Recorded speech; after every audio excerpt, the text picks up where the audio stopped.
Jabatan Imigresen Malaysia akan mengeluarkan I-Card bagi permohonan baharu dan lanjutan untuk pemegang pas pekerjaan yang berkuat kuasa serta merta. Dokumen ini merupakan salah satu pengenalan diri bagi pekerja asing yang sah dan ia dikeluarkan secara percuma. Pengenalan ini perlu dibawa pada setiap masa dan ditunjukkan kepada pegawai imigresen apabila diminta. I-Card akan diberikan selepas pelekat PAS atau E-PAS dikeluarkan. Namun, sila ambil perhatian.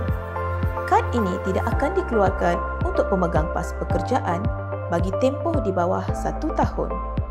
I-Card boleh dituntut di semua cawangan imigresen yang terlibat di setiap negeri berdasarkan alamat dalam tempoh 10 hari waktu bekerja selepas makluman kelulusan pas pekerjaan diperolehi.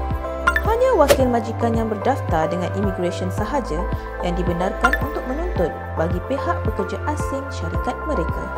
Dan serahan dilakukan melalui kaunter serahan imigresen.